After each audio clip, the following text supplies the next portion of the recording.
India gets a bum rap in the international rankings.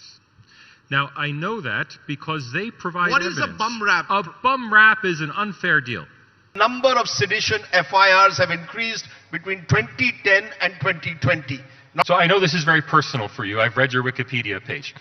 In India, there were 3.5 journalists killed per billion people. That's 3.5 too many. In rest of world, there were 6.3 killed per billion people.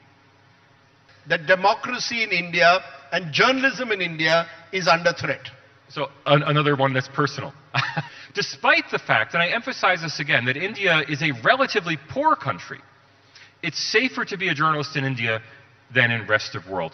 Google search. Ask Google, is India a fascist country?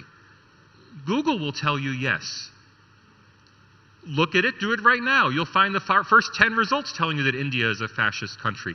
The problem is that all of these rankings are based on surveys. They do a survey of intellectuals, journalists, academics who either are based in the country they're studying or who are students of the country from outside. Prominent academics and journalists who cover, in India's case, India. It may be people at Harvard, maybe people at JNU, it may be people in the mainstream media.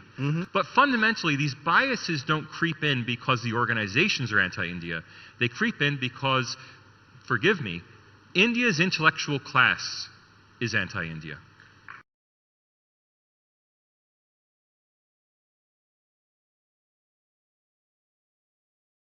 So we'll come to that evidence in a moment on the basis of which you suggested that the democracy rankings are unfair. But before that, let's set the record straight. Who is this American-based professor in Australia who's never been to India to talk about India's democracy? You want to respond and set that record straight? And this is my first visit to India. Thank you very much. I am a comparative sociologist, so my work is on international rankings, not on India as such. I've become interested in India because when you look at India in an international perspective, in a comparative perspective, India is by far the world's greatest democratic success story. And I say that unreservedly because as a social scientist, if we study democracy, the first thing we see is that there are no poor democracies. There is no country with a GDP per capita of less than $10,000 per year that has a consistent record of democratic elections going back more than a few decades. India stands out as the enormous exception. It's no surprise that rich countries are democracies. All the rich countries are democracies. India is the only poor country that has a well-institutionalized democracy. It's the only post-colonial country to have remained a democracy throughout its entire history. And it's the only well-institutionalized democracy on the Eurasian continent between South Korea and Israel. That makes India a truly exceptional case that drove me to study it. Now tell us why you believe that all these various rankings suggesting that India in the Modi years is a country where democracy is in recession are actually inaccurate, falsified, and are demonizing democracy in India. India gets a bum rap in the international rankings. Now, I know that because they provide evidence. What is a bum rap? A bum rap is an unfair deal. And I will say not so much India as Indians get an unfair deal in the ranking. After all, it's your democracy. The problem is that all three of these rankings organizations, in the evidence they provided to substantiate their rankings, that evidence is full of mendacity, it's full of errors, it's full of seemingly intentional misrepresentations, it's full of lapses of editorial oversight. In fact, almost to a number, not one of the bits of evidence adduced in support of the decline in India's democracy rankings since 2014 actually adds up. Let's then test the empirical evidence that you have suggested is the basis, which you've in a way demolished or attempted to demolish the empirical evidence cited by these think tanks that have lowered India's democracy rankings. The Economist Intelligence Unit labels India as a flawed democracy characterized by a serious deterioration in the quality of democracy under leader Narendra Modi. Sweden's VDEM says that we are essentially moving towards an electoral autocracy on par with Russia. And Freedom House says we are only partially free with an overall freedom rank of tied 85th in the world. Now, one of the major reasons they cite for this is discrimination against minorities, and they use laws like CAA to suggest, or the abolition of Article 370 to suggest that minorities are under siege. How do you link that to the ranking system? So let's be clear, as in the last session, when we say minorities, people are really talking about Islam in India. We're talking about Muslims. Primarily about Muslims in India.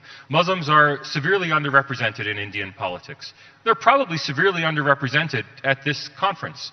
How many Muslim speakers are at the conclave? Probably not 15%. Now, there are reasons for that. You don't have to have overt discrimination to see that sort of figure. Muslims in general are poorer than the rest of India. How many poor people are in the audience here? Very few. Right, so if there are lower levels of education, if there are lower levels of income, you would expect lower levels of accomplishment at the level of parliamentary seats. Now, I'm not excusing that. Okay, India should be working harder to be more inclusive for its minority populations, Muslims especially. But the rankings have pointed specifically to this number of a low level of Muslim representation. 5% of Lok Sabha is Muslim. Yet the number of Muslims in the Lok Sabha has increased between 2014 and 2019.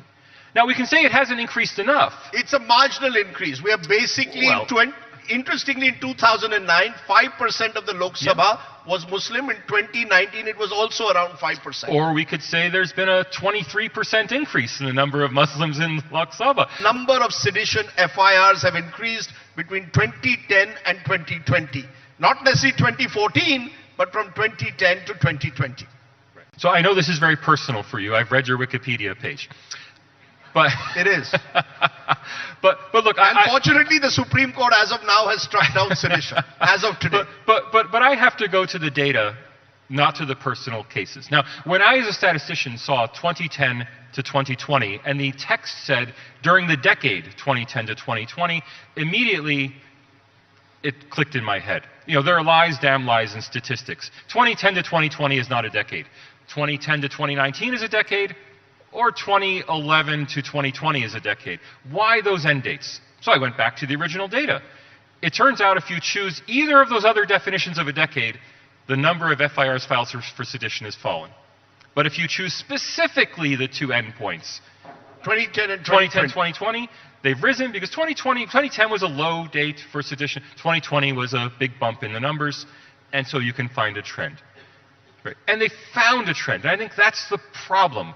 The fact that you can find a trend should not be driving impartial academic studies of democracy. If a journalist does that, I'll forgive you.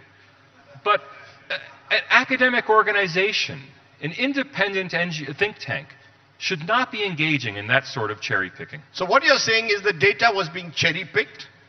There was the necessary element of academic skepticism which should accompany any such rankings was missing. Am I correct broadly? The skepticism is the point here, because the organizations doing the rankings picked that number from an activist NGO report.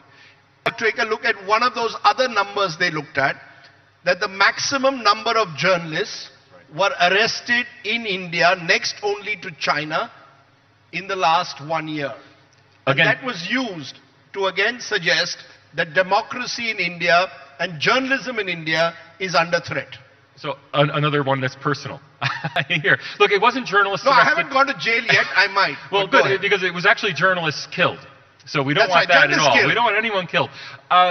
So the number of journalists killed is the largest number in a single country outside China, which sounds dramatic. Until you make the very elementary adjustment, what about per capita? So it turns out that in India, there were 3.5 journalists killed per billion people. That's 3.5 too many. In rest of world, there were 6.3 killed per billion people. Despite the fact, and I emphasize this again, that India is a relatively poor country, it's safer to be a journalist in India than in rest of world. I mean, on that same note, Press Freedom Index, not covered in my paper, Press Freedom Index now ranks India below Hong Kong. 2022, this is post-security law, post the closing of Apple Daily, the abduction of its publisher, the demolishing of its printing presses. Press Freedom Index, published by Reporters Sans Frontières, rates India below Hong Kong for press freedom. Now, you journalists in India, tell me, are you more oppressed than journalists in Hong Kong? You know, I have always believed that journalists are relatively free in India compared to most parts of the world. When I find, for example, Indian academics going to Qatar or going to Middle Eastern countries and lamenting the fate of journalists in India, I wonder whether they are speaking to the wrong audiences. You know who I'm referring to. You know, you cite the fact that the GDP or the per capita income of Uttar Pradesh is very similar to that of Rwanda. And you ask us to contrast, look at democracy in Rwanda and look at it in Uttar Pradesh. So your basic thesis comes from the fact that a poor country, in your view, is one with, it's an exception, which India is an exception, a poor country, which is a rich democracy. Statistically, it stands out. And I am a sociologist. My background, though, is as a statistician. Those of you who are engineers, I know engineers are very popular in India, will be surprised to learn I have a Master of Science in Engineering from Johns Hopkins, but it's in applied math. So I can't actually build something. Yes, we have to control for factors like wealth. We have communal, I've read a lot about communal tensions in Uttar Pradesh. I've heard a lot about communal violence in Uttar Pradesh. Compare that to the communal violence in Rwanda or in Burundi, countries that have similar levels of GDP per capita as Uttar Pradesh, and it's shocking. Compare Bihar to Democratic Republic of the Congo. The Congo is the heart of darkness. It is the archetype of the basket case of a failed state.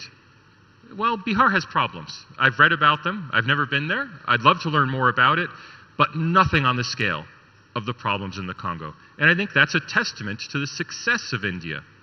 The hunger index puts us at about 105. So let me tell you about the hunger index. The government issued a rebuttal, and it was very, forgive me government, very unscientific. They said a survey of 3,000 people can't represent all of India. You know, as a survey researcher, a survey of 3,000 is fantastic. The standard errors are tiny for that. That's not the problem.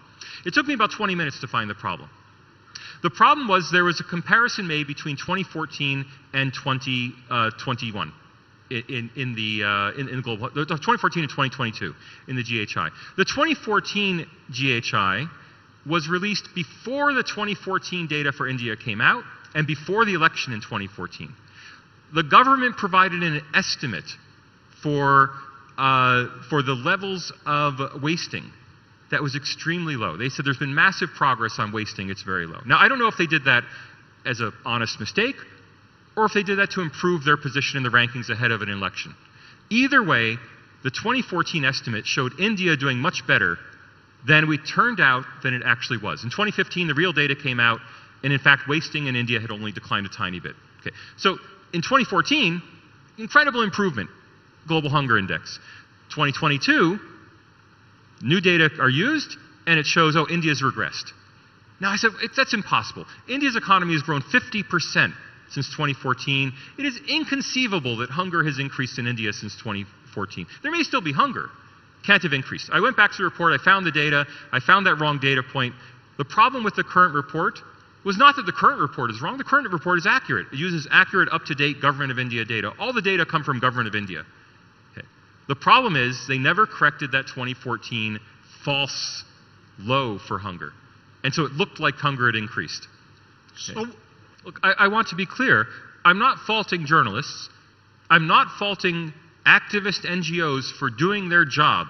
I mean, forgive me, the dharma of an activist NGO is to criticize. That's what they do. That's what their reason for being is.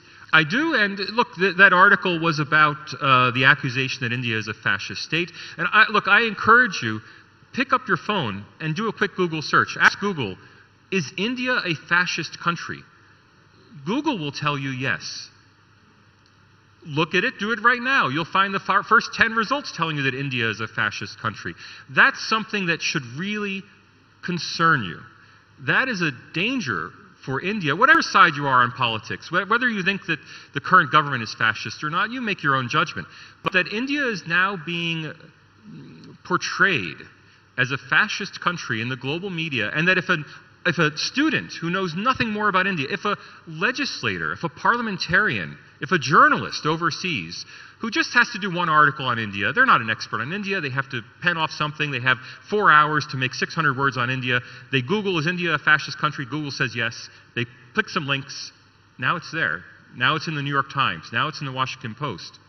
That is a problem for India and for Indians. I mean, I had the head of a think tank in Australia warn me about my India research, sending me a column in the Washington Post saying that, you know, India is a fascist country. And saying, well, should I be writing this kind of work? If, you know, am I really making a mistake here?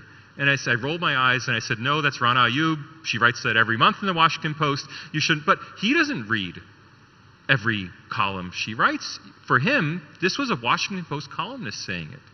Right? Because that's the only data point a typical leader has. I mean, I heard in person a former national security advisor of the United States tell a story about a military coup in India during the Johnson administration. Now, there's never been a military coup in India.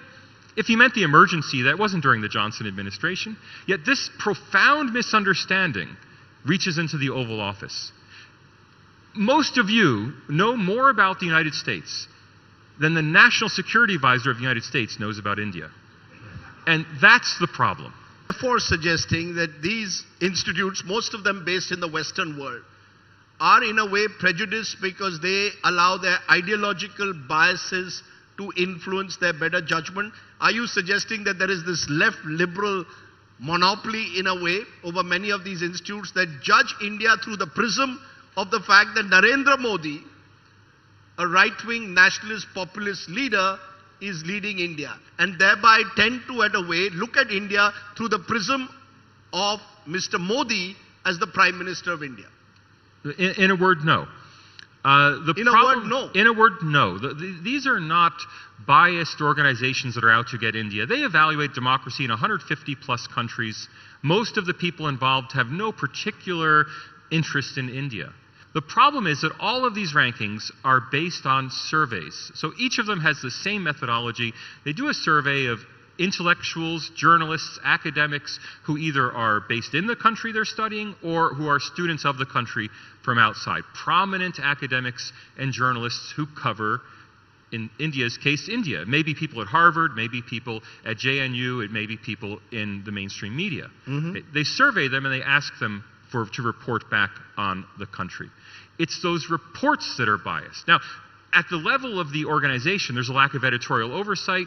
I don't excuse that, but I do understand it. If you're exercising editorial oversight about narratives for 150, 170 countries, that's a lot of oversight to exercise. It's a lot of hard work. But fundamentally, these biases don't creep in because the organizations are anti-India. They creep in because, forgive me, India's intellectual class is anti-India. As a class, not as individuals.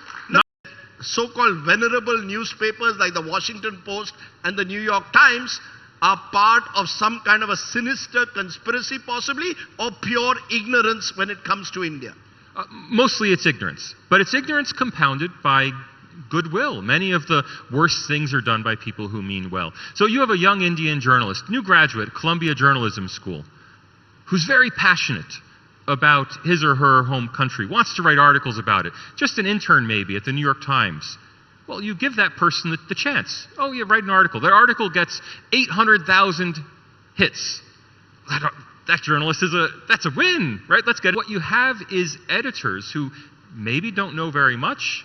They take the word. If you have a young, earnest, idealistic new journalist, you take that journalist's word. This is what happened at VDEM. VDEM's ranking of Indian democracy collapsed when, and I don't know the person personally, I don't know her background, I don't want to give the name, but when a young Indian research assistant was brought in to author the India report at VDEM. So it went from being authored collectively by VDEM to they did a special report on India in which the co-author was a young Indian intern.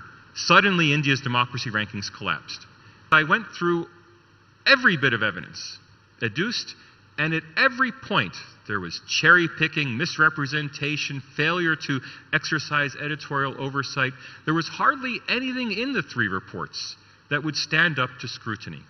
But aren't you then worried as an academic that you will be now labeled, branded as someone who's a Modi Bhakt? In case you need a translation for Bhakt, it means a devotee. That you become a devotee of the Modi government, and therefore here is Professor Babones, he's the person we've been looking for. Look, that's always a risk. I was very careful not to accept any invitations until I got one to India from a very highly reputable journalistic organization, India Today. I did get offers to come to India to speak. I don't know who from. They were a bit mysterious, but I turned them down. This invitation I accepted because I was confident that here we could talk without any hint that there was anything untoward involved.